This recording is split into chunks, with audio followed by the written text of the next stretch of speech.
Petr Kravchuk, telling us about anomalies and nonlinear realization of conformal global symmetries in DCFT. All right, thank you very much for the invitation. It's a pleasure to be in Cambridge. I'm going to talk about some work in progress, which will hopefully appear soon, although I say this every talk and this doesn't happen. So work in progress with Nadav Drucker and Zivin Kong. This is talk about anomalies and defects, and it's very anomalous for me because I usually do not do anomalies. So please, those of you who are experts on anomalies of various kinds, treat me as a kind of idiot for the next hour. So I'll say some things about anomalies, and if they're wrong, don't throw tomatoes. Just tell me, and I'll be happy to learn.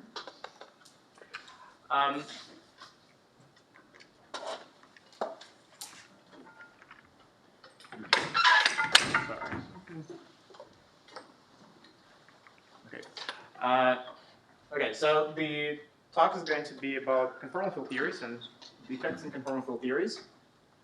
I'll actually not care that much about what the bulk CFT is doing. It can be any conformal field theory in at least 2 dimensions. I will assume that, in the back of our mind, we can think that it sits on the standard conformal sphere. So it has conformal symmetry, so d plus 1, 1.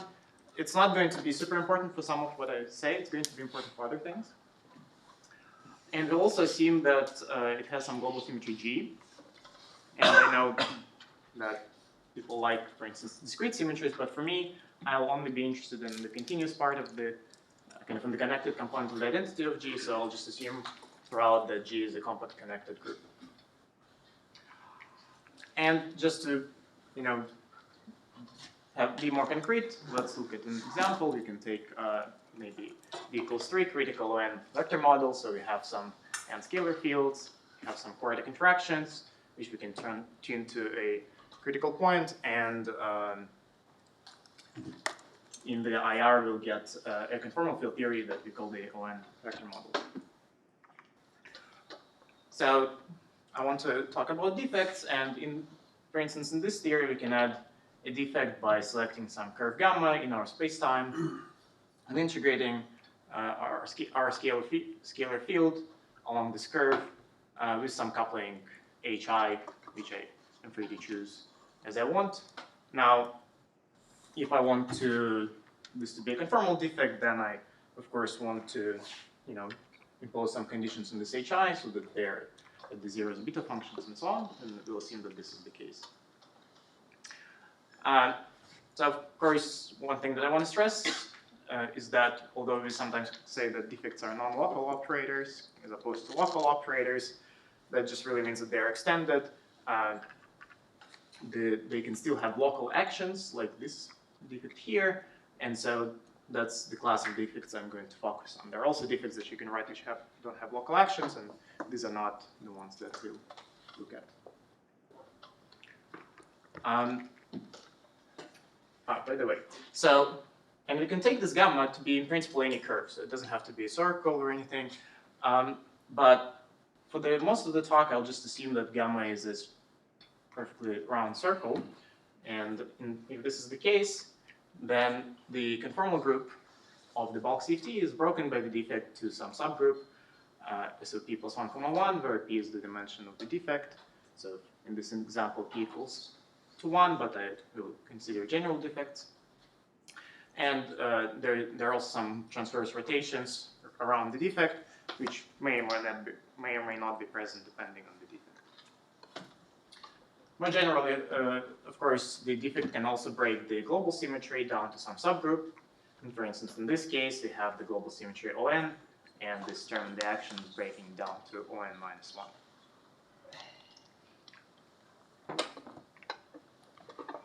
Now, I want to slightly generalize this setup, and I want to allow this coupling H that defines our defect and that controls the symmetry breaking to vary along the defect in some way. So I'm going to allow Hi to depend on tau, and I'm going to have a symmetry breaking parameter, Wi, which takes values in the unit sphere, and the Hi will be always some fixed length, which is fixed to be some number at the 0 of the beta function, that's where the conformal, like requiring that the defect is conformal means that I need to solve some equation for the 0 of the beta function. That just tells me what the length of this vector is, but I can choose the direction as I wish, and I can change this direction along the defect in some non-trivial way. In principle, in generic theory, you can do this without breaking conformality. You can do some analysis, and you can see that the derivatives of the couplings generically cannot enter into beta functions unless you have operators with very specific scaling dimensions. So I'll assume that this is the case, and it's always possible to do. So this was an example of a line model. More generally, if you have a symmetry G that's broken to H, the symmetry breaking parameter is not going to be in the sphere, it's going to be in the coset space G mod H. And I'll also generalize, as I said, to more to kind of a generic conformal defect, which can be described as some submanifold sigma, which in principle can have arbitrary shape with some submanifold in our spacetime. And then my partition function, if I just take the spacetime to place this defect with some symmetry breaking in it inside, the partition function depends on the data, which is the shape and location and the topology of the submanifold, and the symmetry breaking parameter is a map from the submanifold to G mod H.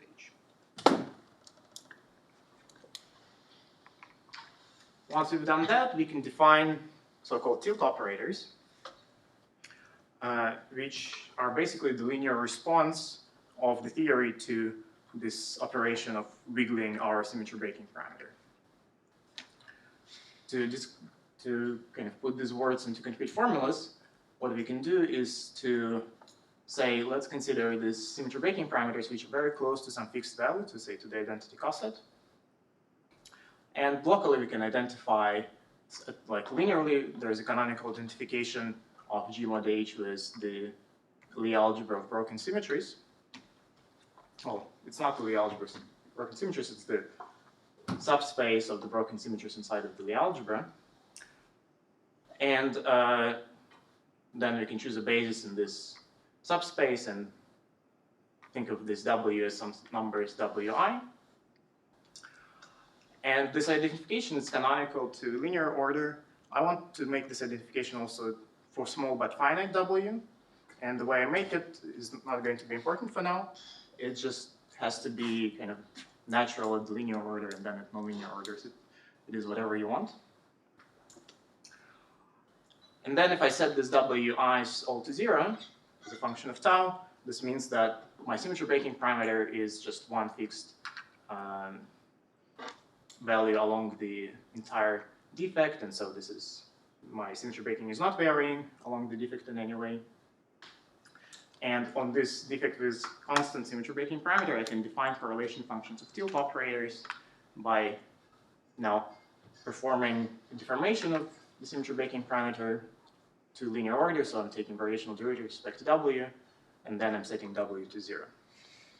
So these variational derivatives are just linear response, and they give me the correlation functions of tilts. So notice that this is a linear response, even though I have many different derivatives, because the derivatives are at different points. So these are the linear responses to variations at different points. So in this one example that we had before, the tilt operators are just the components of the fields phi, which are transverse to this reference direction. So if our reference direction is that the field phi n is turned on, the coupling for phi n is turned on, then the tilt operators are going to be just phi i's with I going from 1 to n minus 1. And so this is the definition of tilt operators that I am going to use. Other times you can see people define tilt operators in terms of the word identity for the current, for the bulk conserved current, that the conservation equation for the bulk current is violated on the defect by a delta function, and the thing that multiplies the delta function is the tilt operator. And this word identity you can derive in the usual way, starting from this definition by taking variation of the partition function with respect to some gauge coupling. Are there any questions at this point? So the point here was to introduce the tilt operators and the relation to these varying deformation parameters. And now, as I said, when we introduce the defect into our partition function, this breaks the symmetry of the theory G down to some subgroup. But once we promote this symmetry breaking parameter to the background field, we of course expect to be able to write an equation which still expresses the invariance of the partition function with respect to the symmetry G, just that it will not non-trivially transform this parameter W. So this is the equation that we expect to have, that if we take partition function and we take this parameter W, and then at each point of the defect we transform it according to some element of G. So LG here just denotes the left action of the group G. Then if you get back the same partition function, possibly up to some anomaly. So we'll have to decide whether there is an anomaly or not. And as you can guess, we'll find that there is. But in principle, this is the equation that we expect. And now, because the tilt operators are defined as variational derivatives for the partition function with respect to W, you can imagine that this equation will have some implications for the correlation function of tilt operators. But this anomaly, it's from the bulk anomaly, or is an anomaly which is only on the defect? There are various cases. So here,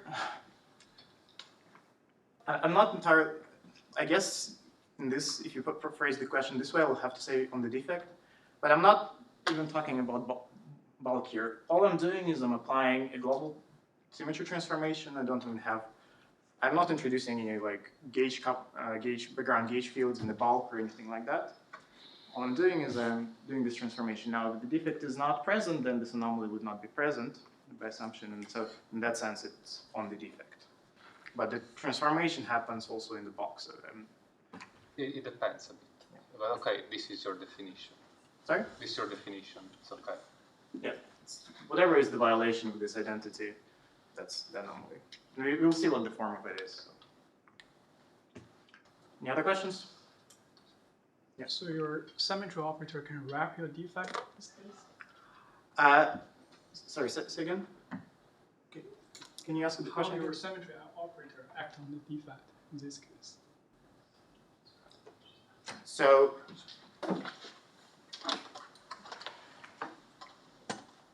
you're imagining, you want to think about the symmetry operators like a topological surface. Yes. Then in this case, I will take my defect and I completely wrap it by the surface, and then I shrink the surface onto the defect.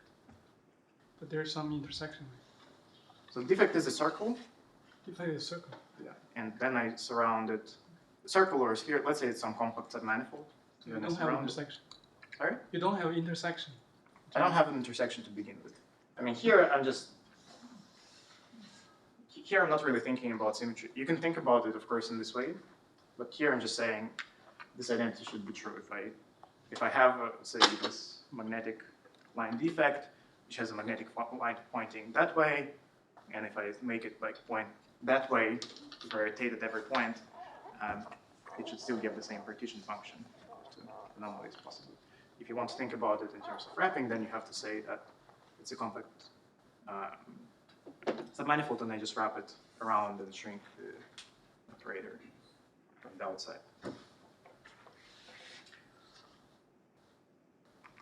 So to expand, so the idea is then to relate this identity to correlation functions of tilts by expanding this into powers of W.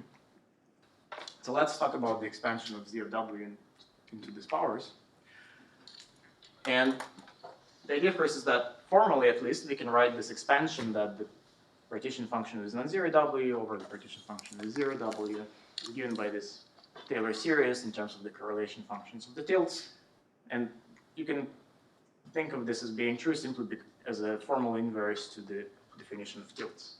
Tilts give us derivatives of the partition function with respect to some parameter, and this is just the Taylor series. Coefficients in the Taylor series are derivatives. So that's back up the previous slide. Yes. So I guess that if G is in H, this A is just trivial, right? Sorry? G is in G. Yes, but if it is in the reserved subgroup, then this function A is trivial. Yeah, you can arrange it. So Yes. you can arrange a scheme where this will be true, yes. Okay. But then I have a second question. So, is this the most general thing that you can imagine, or like is it supposed to be valid only for small w, this equation? Because in general, I might imagine that the performance transformation is not even proportional to z of w. I'm not, so to be clear, this G is not like a gauge transformation, it's a global transformation. Yeah, yes. Okay, yes. So, But why is this the most general equation that you can have? what is the alternative? I don't know, it might be that z of LGW is not even proportional to z of W. That means it doesn't have the symmetry. Like, the Well, partition. yeah. But indeed, the symmetry is broken by Well, one way to think about this, right, is that if you have, which is not going to prove it, but if you have a defect, you start with some defect, and it's it breaks G down to subgroup H. It means that if you apply H, nothing changes. The action of the defect remains invariant. And apply G, you get a different defect. Yes. Now, if the defect is local, the different defect differs by a change in some coupling constant. So, but in this form, way of thinking about this, and you can in this logic you can see that this coupling constant effectively is valid in the coset, because if you apply H, that nothing changes. If you apply G, it changes. And in this way of thinking, you make this by definition of what the defect is transformed symmetry breaking parameter is. You make this equation true even without the anomaly. Now there's a subtlety in it that it's just not going to work like that in general, which at least this anomaly. Maybe we can discuss this separately, but this equation will certainly be true for a lot of the defects that we have checked. It's not obvious for me a priori that this change of the coupling constant is always encoded in a like global phase that you have in front of the partition function. Well, if when I first started thinking about this problem, I didn't even write this, because I thought, okay, I have a defect that breaks symmetry. I mean, this is a standard thing. If you have something that breaks a symmetry, if you promote enough couplings to background fields, you now restore the symmetry, but you have to transform the background fields. That's all this is saying. This statement that I had a defect, it broke G down to H. I promoted the symmetry breaking parameter to a background field. Now I can write this identity. And if the less obvious thing is that I have to admit an anomaly in this identity. But I think generally this is rather I think one can just take the logarithm, and then you have a perturbation series of connected correlators. Just use the perturbations. As you said, it's just a change of coupling constant. So if you take the logarithm on both sides, well, I will take the logarithm. yes, Yes, so your see what aim will happens. sum up with connected correlators of the switched on couplings, and that's all. So it will be always. No, there is no problem with switching coupling. So is it a phase or not? Sorry, the anomaly. Not necessarily. The anomaly in the examples that I know ends up being a phase in this case.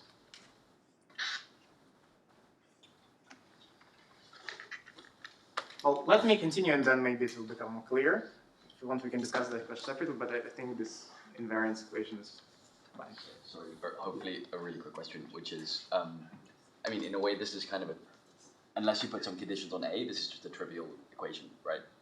Well, yes, of course. So what is the condition you're going to put in A? Is that it's A is as usual just a local integral, like a local functional of W and G. So it's not like A isn't just an integral of a single density, as opposed to Z of W, which is not going to have this form because it encodes connected correlators of tilts, which are not contact terms. Okay, so we want to expand this in powers of W, and we want to, the formal expansion for Z of W into powers of W is just this.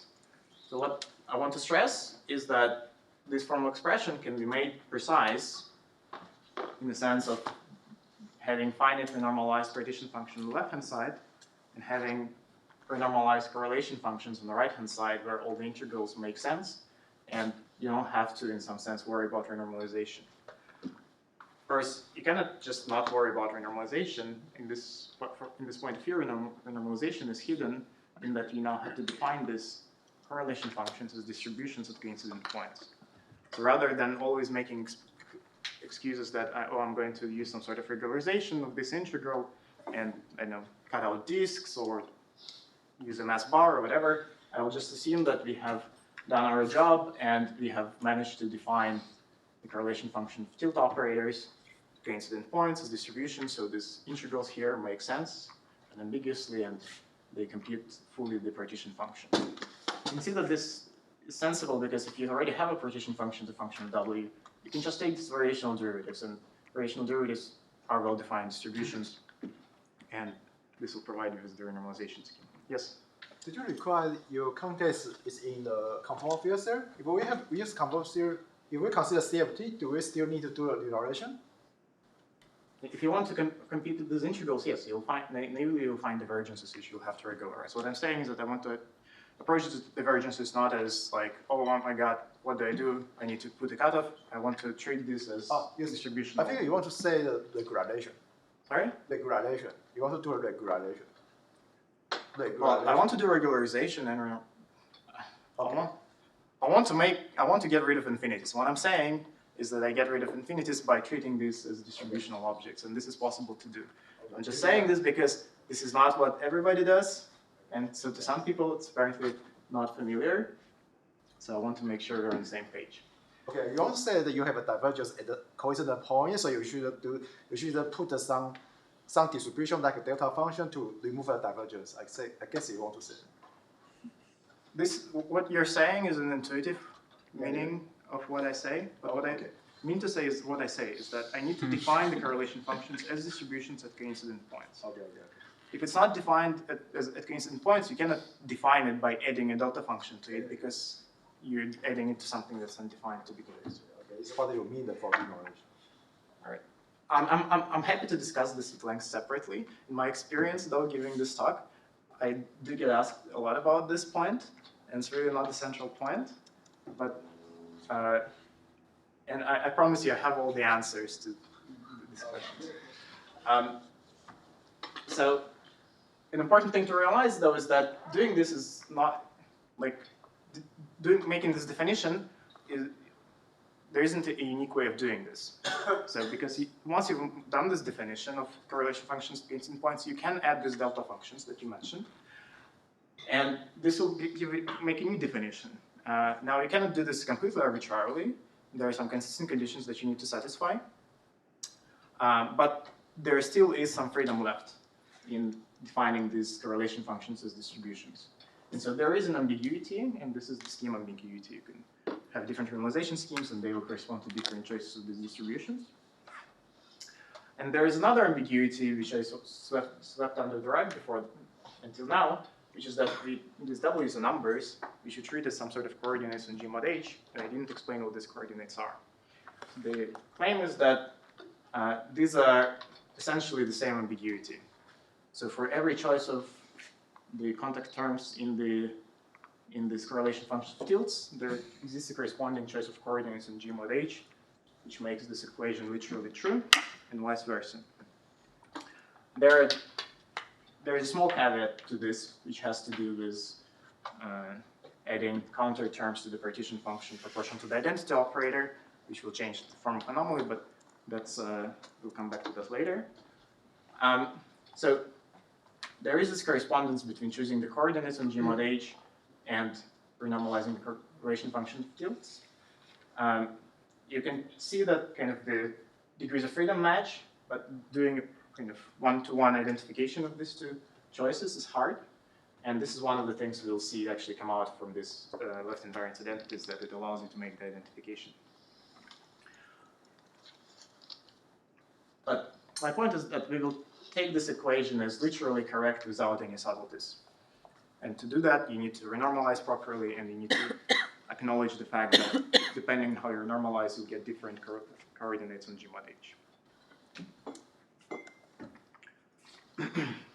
So now we come back to this equation and we try to expand it. So instead of trying to kind of analyze it at finite G, we can, so instead of trying to say that we have an invariance under finite G transformations, because G is connected, we'll just say we'll have invariance under infinitesimal G transformations, but we'll impose it at all points in the parameter space. So we'll work to all orders in W, but only linearly in G, and this will be enough. So then we can replace this left action by some e to the lambda by saying that we have, when we act in W, we get W plus some linear shift in lambda, and this L of lambda W is essentially the vector field, the fundamental vector field for the action of G. And since we want to expand everything in W, we have to expand this vector field in powers of W. And the notation I'm using here is so that these objects Ln are tensors, so they take an argument lambda and a bunch of arguments W. And because we sort of explained what W is linearly, you can figure out what the leading term is. It just shifts W by the broken part of lambda. But the subleading terms like linear term, quadratic term, and so on, they become truly scheme dependent, and you cannot just write a formula for them without saying what you have done to the correlation functions or explaining precisely what the coordinates are. But in any case, there is some expansion which depends on the normalization scheme. And then we can take indeed the logarithm of our identity, expand everything in powers of W. So taking the logarithm is more convenient because just combinatorics are simpler, and you get connected correlation functions. And then, so doing this expansion of this in powers of W to the linear order in lambda, to the kind of linear order in G, this is the identity that you get. So let me unpack this a little bit. So on the right-hand side, you get the Taylor terms in the expansion of the anomaly at small w. On the left-hand side, you get correlation functions of tilts. And to write them in a compact way, I have used this notation that T of W is just an integral of T against W. And I have, for instance, here n minus k of them. Yes? When you say the fundamental vector field, what do you mean for fundamental? Sorry, it's just a mathematical term. When you have an action of a group on some space, on a manifold, sometimes the vector fields that this generates are sometimes called the fundamental fields. Sorry. Oh, okay. Ignore that. So this is just kind of a convenient way to pack to explain what integrals of the tilt correlation functions we have to do. And we can look at these identities one by one and just see how this actually unpacks into explicit identities for tilts. But before we do that, let me just kind of tell you what you can do with these identities in principle. So one thing is that I wrote these identities, and they involve correlation functions of tilts, and maybe you like correlation functions of tilts and you want identities for them. But they also involve these functions LK, which I just told you are, we don't know what they are. They're scheme dependent, so I cannot write a formula for you. So it turns out that you can actually solve these equations for these functions LK. So you can compute Ln for all n's if you know the tilt correlation functions. And after you've done that, these equations still have constants. So you can plug those back in, and then you get equations which do not contain Ln. So you can eliminate Ln's from these equations and still have non-trivial relations. And we'll see how this works. But then, and additionally, once you have these Ln's, so these Ln's get expressed as some integrals of correlation functions of tilts, you can also impose identities on these Ln's that tell you that the vector fields generated by G, their commutation relations should agree with the commutation relations in G. So you can get identities, you can generate various identities in this way, and of course you also get to learn about the relation of these anomalies to the tilt correlation functions, if the anomalies exist at all. So let's look at an example. So we take this general identity and plug in n equals 0 and n equals 1. Turns out that there's nothing you can write for the anomaly for at order 0 and 1 in W. And so the right-hand side is just 0.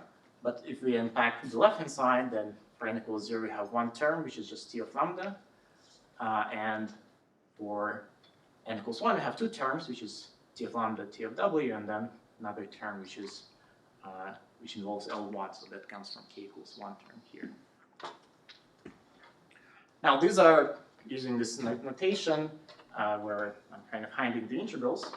So what I can do is I can expand this notation out. So for instance, t of lambda stands just for integral of t against lambda, and I can strip lambda off because it's arbitrary. So I said, get from this being 0, I get the identity that integral of 1-point function of tilt is equal to 0. And from this identity, I can, again, expand the integrals, but I can also take variation derivatives with respect to w. And then I'll get this identity which tells me that integral of 2-point function of tilts, or 1 point, is equal to 1-point function of tilts contracted with this tensor L1 that I don't know what it is. And if we are talking about a kind of spherical defect on conformal sphere, these identities are trivially satisfied. Because 1-point functions of tilts vanish, so this vanishes. This also goes away. You're just left with checking that the integral of a 2-point function vanishes. Now, if you try to do this integral, you'll find a divergence of coincident points. So this is where you have to be careful, and you have to define what you mean by the 2-point function coincident points. But no matter what you do, you always will get 0, because once you've defined it, doesn't matter how you made the definition, doesn't matter if there are log divergences or anything, you just get an answer which is dimensionful, it has dimension p, but it also is not allowed to depend on anything because of translation symmetry. And so it has to be 0. And you can check explicitly that no matter how you define this distribution coincident points, you always get 0. So this identity is kind of trivially satisfied for spherical defects in conformal sphere. Now, one thing you can do is you can, in addition to this spherical defect in conformal sphere, add maybe a bunch of bulk operators, or add a second defect, or something like that. So you can complicate the partition function that you're studying, and then these identities will become non-trivial, actually. But for simplicity, we'll just focus on this simplest case, and then these identities actually don't tell you anything very useful. But they are true. They hold, and you can verify them. So let's then go to next order. So order n equals 2, we have now a 3-point function entering. There is a 2-point function. I already used the fact that 1-point functions vanish, and we have the next order anomaly. And so I again want to unpack it, so I take the variational derivatives with respect to w. I get this integral of a 3-point function. I get two terms involving 2-point functions and this tensor L1. And I also potentially can get contribution from this anomaly A. Because A2 is a single integral, it's a local integral over the defect, that's quadratic in W, it means that both variational derivatives have to hit at the same point, because it's a single integral, and so this gives rise to a contact term at tau 2 equals to tau 3, which has some general form, which I'm not writing out here explicitly. But it vanishes as long as tau 2 is not equals to tau 3. Sorry, about Yeah. the previous point that you were making, that must be 0 because it cannot handle the distance. But you shouldn't you be worried about the existence of a regularization that preserves the translation invariance of the... That you can always assist with. You always do. Yeah, that you can also do. Maybe if you don't preserve translation variants, I would have to think, but there is no reason to not preserve it.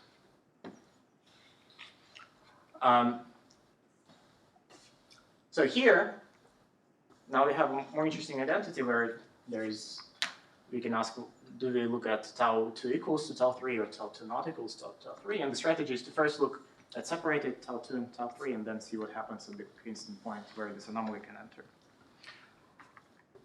And when you look at tau 2 not equals to tau 3, you find that this immediately forces you to conclude that the 3-point function must vanish at separated points. And this is because once you try to compute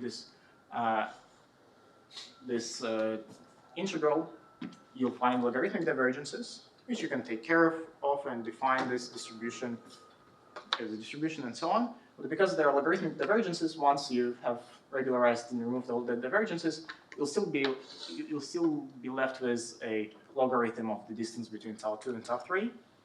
And this logarithm cannot be cancelled by anything else in this equation because this is 0 at separated points and this is just pure power loss.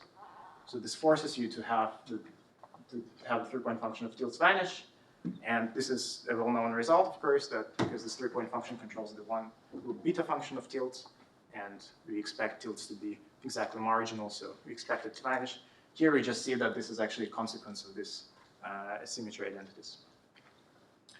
Now, if it vanishes at separated points, we're in principle free to set it 0 also at coincident points. We don't have to, but that's one part of the scheme choice. And if you follow the scheme choice, then it just drops out the identity completely. We are left with an identity for a 2-point function, which relates to 2-point functions in L. And about this L1, we also know that it's determined the expansion of these vector fields, which have some commutator identities that they need to satisfy. And these identities tell us the section bit of information, and together with the rest of this identity and this bit of information, we can derive the explicit formula for L1. So this is in the scheme where 3-point function fields vanishes identically. If you add some contact terms to it, then this formula will be modified. I have a question. So in QFT, no, when you have an anomaly, it fixes the contact terms of some correlation function of corrents, no? Okay, here tilt is kind of the perpendicular component of the corrent, so you know. So how do you know that you can always put the contact terms to 0 if you don't discuss the form of the anomaly? So anomalies appear when you have contact, when you start with something that's non-zero at separated points, and you apply some operation to it that gives you something that is purely a contact term. And this contact term you cannot get rid of. Here these contact terms that I'm setting to 0 are different sort of contact terms. These are like homologically trivial contact terms. Okay, so you have a way to distinguish that. Yeah, there is distinguish. There is distinction. So I do have more than 6 minutes. Plenty more, yeah. I mean, so I think till, let's say 45, we started 15 minutes. Okay. Right, so where was I? Yes. So my point is that this identity, as you consider separated points, it tells you that the 3-point function vanishes at separated points, and you can determine this L1 provided you explain what scheme choice you make for the coincident points of the 3-point function. And if you don't like setting it to 0, you can set it to something else, and this will change this formula. That's fine. But now we can ask, what happens at these coincident points? So we have to now look at this identity more carefully and make sure that we're not missing any contact terms at tau 2 equals to tau 3. And if there are these contact terms, they must be related to this anomaly A2. So when we do that, it turns out that for p greater than 1, this anomaly vanishes. There are no non-trivial terms that you cannot remove by scheme choice. And there essentially is no new content to this identity beyond what we already discussed, even if we consider this contact term at tau 2 equals to tau 3. But if we consider p equals 1, then something interesting happens. So there is a possible anomaly. And the way it appears is that there is actually a new tensor structure that's allowed for the 3 tilts. In one dimension, there are 2 choices for 3-point functions. Parity even, which has absolute values of the distances in the denominator, and parity odd ones, which doesn't have absolute values of the distances. And the parity even has to vanish. It will have this logarithmic divergence which forces it to vanish. But the parity odd one is actually perfectly fine and doesn't contradict this identity, so you can have it. And if you plug this into this integral and treat it properly at coincident points, you actually find that it gives a non-zero contribution to A2. And this contribution is precisely of this form, which depends on the structure constants Fijk, and this Fijk have to be totally anti-symmetric because this has to be totally symmetric. And so you find this result that if you have this 3-point function, then there is this contribution to this anomaly A. But of course, as soon as we have some anomaly, so this is just the leading term in our anomaly which has expansion to all orders, we want to check things like Westerminier consistency conditions and so on. We'll try to understand what's going on. And then here, the Westerminier consistency condition is a bit non-trivial because it mixes different orders in W. Because this consistent condition has the action of our group, G, inside of it. This action is nonlinear. It adds lambda to W. And so it mixes different orders in W because of that. So in particular, there's at leading order, it's mixing A2 and A3. And if you look at that, you find that actually the Westerminian consistency requires that this constant F satisfies some sort of cycle condition in terms of the structure constants of the algebra. And then you might worry that, oh, maybe then if I go to higher and higher orders, some sort of consistency conditions will trickle down and maybe I'll get rid of these F's completely or something like that. Turns out this doesn't happen, and in some simple cases, like for instance, if we take C2 and trivial H, you can write down an explicit solution of Westerminian consistency condition to all orders in W. So here it is. Of course, it's not unique, so that's one possible solution because we can always add exact terms. We can add counter terms which will change the form of the anomaly, so that's just one possible solution. But you can check that it does solve Westerminian consistency condition and does have this particular leading term. So there is no obstruction, at least in some cases, from Westerminian to existence of these anomalies. But do note that Westerminian does play a role by saying that you come to it with a 3-point function, and you say, I know that this 3-point function generates the anomaly, and then Westerminian says that, well, because it generates the anomaly, this 3-point function actually has to satisfy this additional constraint. And you can actually get this additional constraint from the kind of next order of our identities as well.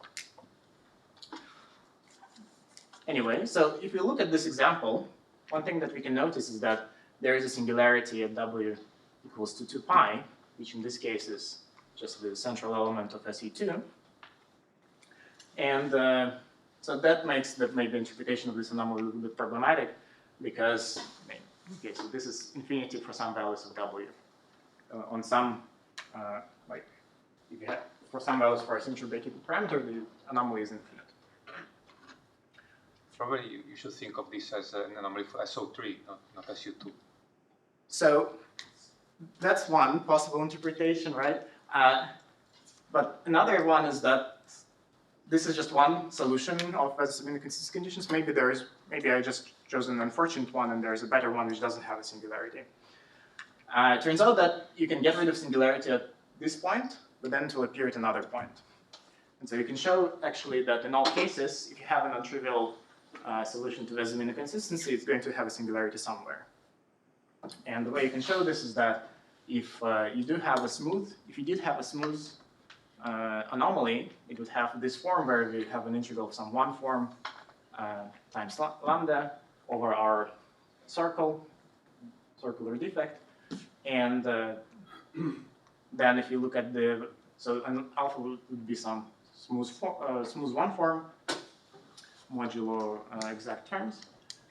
And you can look at the Westerminian consistency conditions and they are related to relative Lie algebraic homology. In this case, they turn out to be the relative Lie algebraic homology with this particular coefficients in the one forms on G mod H. But because G mod H is compact and everything, it's a representation of the compact group G and decomposes into a direct sum of fine dimensional representations, and then using some simple arguments, you can show that this homology vanishes. So it means that if you have a smooth one form that represents this anomaly, I can prove that it's actually homologically trivial. And so any non-trivial one will have to have a singularity. Similarly, you can show that not just in this SE2 case, but in general, if you have this sort of initial data for the anomaly at order 2, you can complete it into a full solution of Westerminian consistency condition. You're not going to encounter any other abstractions, and you basically you basically do this by analyzing against some relatively algebraic homology. The difference is that instead of thinking about coefficients which are smooth one forms in G mod H, you're thinking about the coefficients which are formal, still one forms in G mod H, but you're thinking about them as formal power series. And there are some tricks that you can do to compute this cohomology, and you find that it's actually classified by the third cohomology group of G mod H. So for every element here, you can write an anomaly which technically solves the best mean, but we know that it will be a singular, it will have a singularity somewhere. Yes?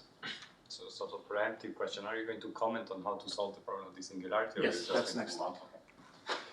I just wanted to make this clear. So you cannot have non-trivial solutions which are regular, and you can, for every piece of this data, so for every 3-point function which satisfies this condition, you get a solution, but it's singular. So it wasn't specific to SU2. Also, just to remind myself, we're still in the case of a line defect. Yeah, so this is still in the case of line defect. So this anomaly appears in this invariance condition, so it makes it, singularity makes it problematic to interpret it. And the simplest way to kind of get out of this situation that I know of, and as I said, I know nothing about anomalies, so tell me about other things, is to think about Z now is not as a function on, not as a function of W, so not as a function on W as an element of this mapping space from S1 to G mod H, or alternatively the loop space of G mod H. So we want to think of Z not as a function on this space, but as a section of a line bundle. And because we are talking about the G action of the group G, we will want not just any line bundle, but a G equivariant line bundle so that you can define a nice action of G. It's a bit weird that you get these classes on R. Sorry?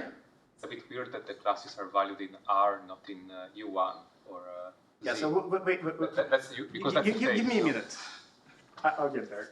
So, and this interpretation plays nicely with the classification that we get, because there is a natural way to get a class, to take a class in H3 of G mod H and turn it into a class in H2 of the loop space. It's called transgression. You take some sort of integral over the loop. It's very simple, so there's natural homomorphism in this direction. And H2 is where the the Chern class of the line bundles live, so it's related to the classification of these line bundles. But of course, as was noted, the line bundles, and especially equivariant line bundles, are not classified by real cohomology classes. They're classified by integral cohomology classes. And if you want equivariant line bundles, these are the equivariant cohomology. So it's even more restrictive. And so then we can expect that if somebody gives us this anomaly, Fijk, which comes from some tilde 3-point function, then if we map it into here, it should actually give us an element of this more restricted group, the equivariant integral cohomology group, or more precisely, its image inside of the H2. And indeed, so this means that there should be some conditions on Fijk. It should satisfy some quantization conditions, so it should be proportional to some sort of integers. Maybe there are additional restrictions from this equivariance condition. And that seems to be what is happening. So you can look for examples of theories which actually have this non-zero tilde 3-point function. And one example that we found is on half BPS line defects in the dual of type 2B string theory and ADS 3 times S3 times S3 times S1.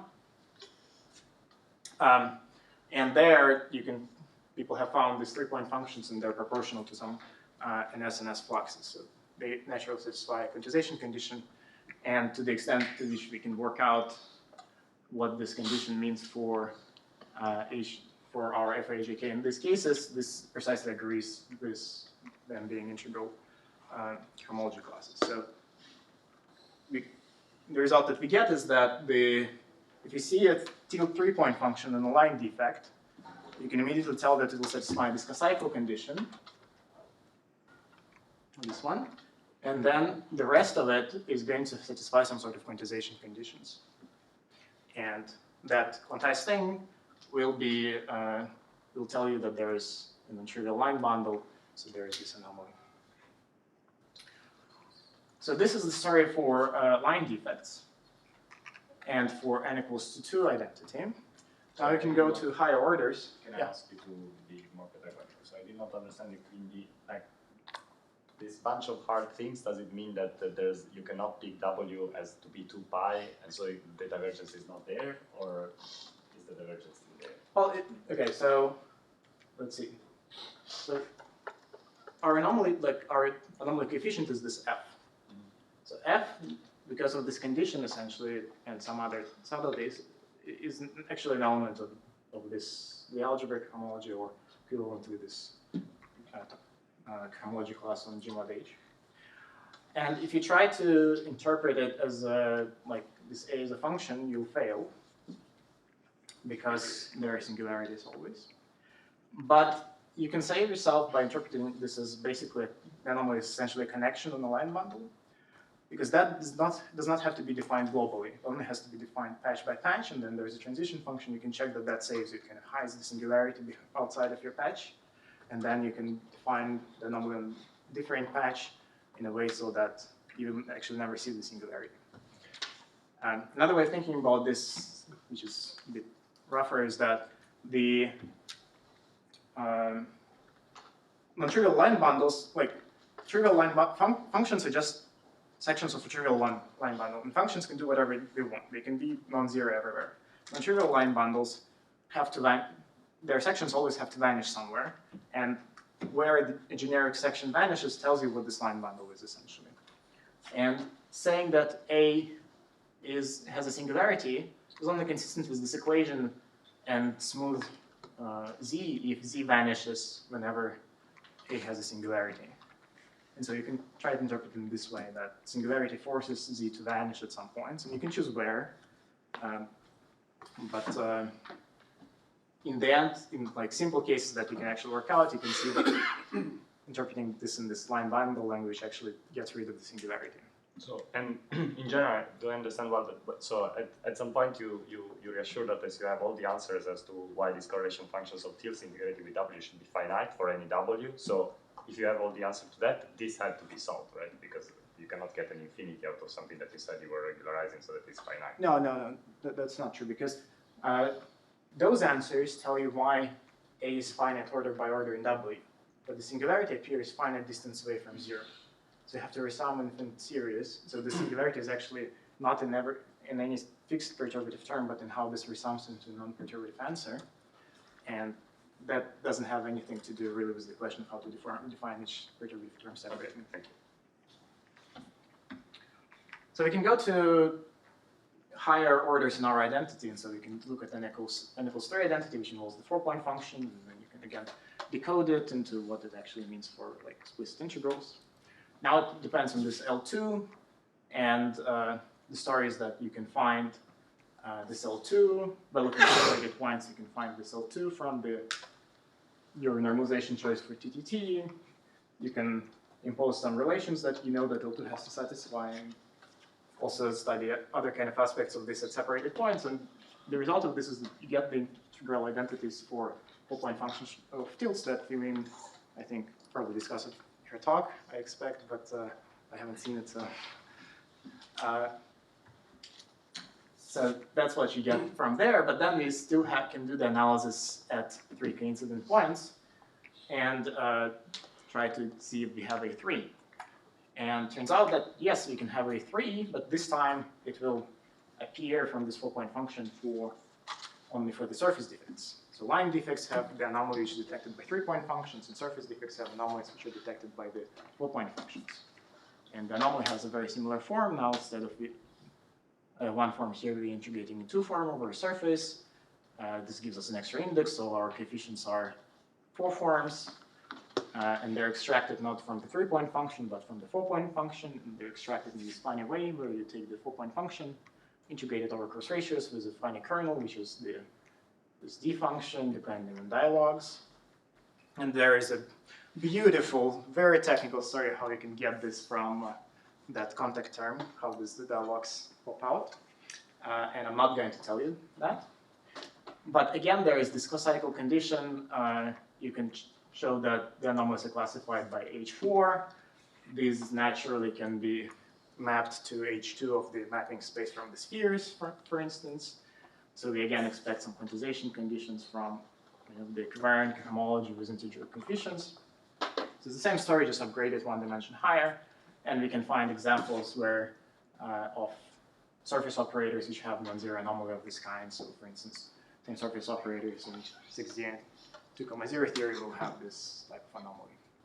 does this require the ambient space to be 6-dimensional, or these are just the examples that you? No, so these identities do not care at all about what the ambient space is. So for all of this discussion, it can be anything. So these are just some particularly nice examples. So it's probably a stupid question, but why do you multiply by z minus z bar and divide by z? Because this is just a standard function. So this function is a smooth function of, because the numerator is odd, under z exchange to z bar, so it's divided. It's just a standard function. It appears as some box integral. You can, of course, just plug this in there. And it's just fine. Okay, so there is an analogous story for p equals to 2. We expect that this pattern continues to p equals to 3 and so on. It's just that as you go to higher and higher dimension of the defect, there are terms which, there are different kind of terms that could appear in A3, and we don't know how to exclude them all systematically, so we have just excluded them for p equals 1 and p equals to 2, but I expect that this pattern just continues for all dimensional defects. Sorry, the previous result is a free field result or a log of Which result? Where is the independence? Sorry. What is n? D111. This is for surface operator, right? Yeah, there's no independence. So D111 is just a function for me, which is this expression. And this is true non-perturbatively in any theory which has a line, which has a surface defect. Even it's true for any n. There is no n. Suppose I consider a surface operator in the fundamental realization or some under-representation. Are you asking about the particular example in 6Z? Yeah, yes. I cannot guarantee that it's non-trivial for, that this anomaly is non-trivial for all of them, but actually sorry, I'm forgetting which one we considered in particular, but n of the theory appears as this integer here. So if you can compute omega as a set that's quantized, and the integer that's proportional to is n. So it's still inside the correlation function of the tilts, right? Yeah, So it's inside of the that's correlation a function of the function. Yeah, so it's multiplied by a far point function of the tilts that depends on the theory. Yes. Yeah, so here, nothing here depends on theory at all. So this is true non-perturbatively in any theory. This is just an example where we know what this 4-point function is. We can plug it in, compute the integral, and find that the answer is non-zero. And again, this answer is proportional to something we know is an integer. In this case, it's just the rank. So, quick summary for tilts. We find this anomaly for global G action in correlation functions of tilts. It's classified by this homology. We expect, but we do not currently understand it in the full generality, that you get integrality and equivariant Leaf conditions from which restricted further to some lattice inside of this. Regardless of interpreting this as an anomaly, there is an interesting fact that, for instance, the 3-point function cannot be whatever you want. It has to satisfy this cycle condition, the same is true for the 4-point function, and so on. And I didn't talk about this, but of course we also expect that this sort of anomalies would be preserved along our G-flows. Sorry, I have a comment on this. Yeah. So, because I also studied this problem a bit. So, usually these type of terms only appear when you have a bulk anomaly. And the bulk anomaly fixes this term in the defect. I mean, there are ways of seeing it. I just don't know of an example where you only have anomaly free, like at 2,0, I guess there are symmetry as a Toft anomaly, and the defect is breaking their symmetry. So in 2,0, notice that, so if I understand what paper you have in mind, sorry, what statement you have in mind, like notice that in 6D it's not a boundary, it's surface defect in 6 dimensions. So it's not like super straightforward how it would. No, it's not super straightforward, but I mean, I'm happy to discuss this. It's like, yeah. I just wanted to say a few words about displacements. So you can do the same thing for displacement operators. Displacement operators are linear response to deforming the shape of the submanifold on which you place the defect. And the logic works very similarly. There are some technical complications because displacements are slightly more complicated for various reasons. But you can still get basically the same identity. Now you just have displacement operators, some new tensors, some more like local functionals, LKs, and you can also get anomalies. This time, though, when we write the identity for the partition function, we can derive this identity from diffeomorphism and Weil invariance, and so we can relate these anomalies to diffeomorphism and Weil anomalies. And then we can do the same game. We can consider n equals 1, n equals 2 identities, and so on. And when we consider n equals 1 and 2, we reproduce from them relations which are already known from Marco and others between displacement 2-point function, displacement 3-point function, and some Weil anomaly terms in the defect. So the interesting thing here appears when we look at n equals 3, so the first equation which involves 4-point functions, and we find that at this fully constant points limits, it gives us non-trivial anomalies for surface defects. And we get two constraints, so we get two coefficients that we can fix, two anomaly coefficients that we can fix. Again, we get these integrals of 4-point function of displacements against some things defined in terms of this d function. And one constraint gives us a relation on this a sigma, which is the Weil anomaly coefficient multiplying the Ricci scalar.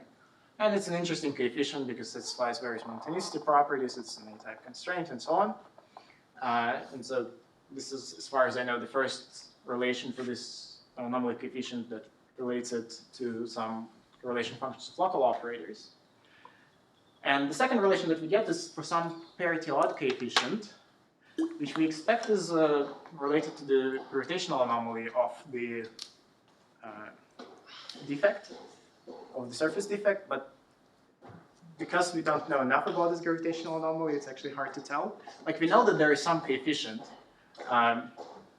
in the way this identities are derived. You essentially are reclassifying Weil anomalies and gravitational anomalies from some kind of really weird angle, and you see that there is a non-trivial coefficient, but to identify it with more traditional things, it's a bit non-trivial. So we're not entirely sure, but I suspect it's, if you put the correct prefactor here, it will be computing the gravitational anomaly of the surface defect. And if you think that you understand gravitational anomalies of surface defects, please come to me and tell me about that, and I'll ask you questions, because I'm... While in 6th dimension, line 0, there is a gravitational anomaly for surface defect. Yes, but I know that there are, and I want, but I need more than that statement. In order to be able to tell what this A1, A minus is in terms of the gravitational anomaly, I need to know some technical things. But if somebody can help me with this, I'll be very happy. So could you say more clearly why A minus is proportional to a gravitational anomaly? As I said, this is just my suspicion. I haven't... Conjecture. That's conjecture. That's conjecture now. I know that there is a non-trivial anomaly coefficient that's parity-on, and the only example of that I know is a gravitational anomaly. Okay. But I cannot prove it because I would need some properties of the gravitational anomaly that I haven't been able to find in the literature. It's not a, it's just a for specific example, you can show A minus is proportional to the gravitational anomaly. I say for specific defect operator. Yeah, if you can approach this is that if you believe that this is just some constant by this gravitational anomaly, you could fix the constant by computing an example. So if you're willing to believe that it is the gravitational anomaly, you can figure out what the coefficient is.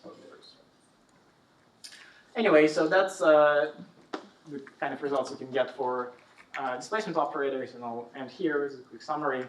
We find that so the nonlinear realized broken symmetries can have interesting anomalies, especially for tilt operators, which are encoded in the correlation functions. And for displacements, I think the most interesting result is that we find the relation for this coefficient A that hasn't been related to anything local before, as far as I know. Thank you.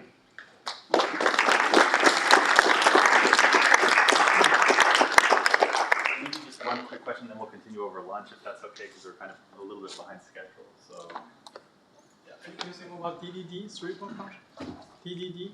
DDD 3-point function. So it can be non-zero in various situations. The most common is when you have codimension 1 defects.